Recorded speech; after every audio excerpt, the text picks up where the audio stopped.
What's going on, y'all? Today is part 4 of the at-home series that we're doing, building upon the functional range conditioning workout we're giving you to do at home. Again, you don't have equipment, you don't have a gym to go to. It is amazing to do these exercises so you can work on your flexibility, your mobility, and your strength. I got my coach Alex here. He's gonna walk us through the multi-joint Z stretch.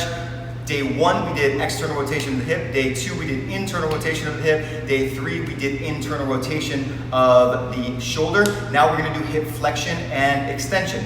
So I want you to set yourself up the same way that Alex has got him set up right here. If you don't have a PVC pipe at home or a yoga block, you can put yourself in front of a chair or anything else to help you balance. And what you're gonna do here is you are going to grab your back foot.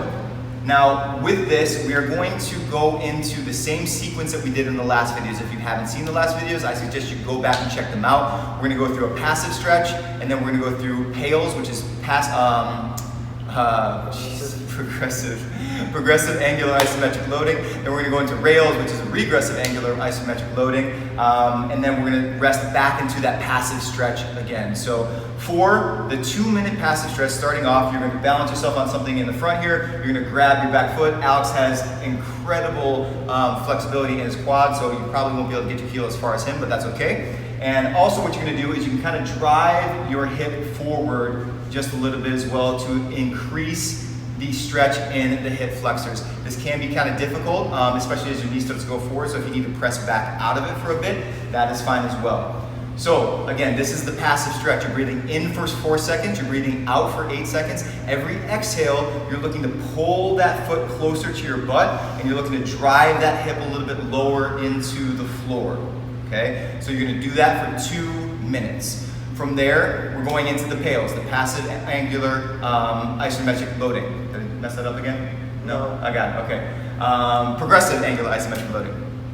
So from there, what is gonna happen is you are going to press your hand into your foot, and then also you're gonna continue to drive that hip down, okay? You're gonna ramp that tension up from 10% all the way up to 100%, along with a full body flexion. You're driving this into the ground, you're driving your heel into the ground. So after 20 seconds, you're ramping up to 100%, you're doing a full body contraction for 10 seconds, pressing in, and then after that, you're going into rails for 10 seconds, and you're letting go of that hand, driving this into the ground, or balancing yourself, and pulling that foot towards your butt as strong as you can, strong as you can, strong as you can, hold, hold, hold, hold, hold, hold. And then after 10 seconds, you're relaxing back into the passive stretch again for another 30 seconds to a minute, okay? So you increase passive range of motion, you work the antagonistic muscle by flexing your hamstrings to increase that stretch, and now you have a new range of motion you've never acquired before, and you're resting into that new range of motion.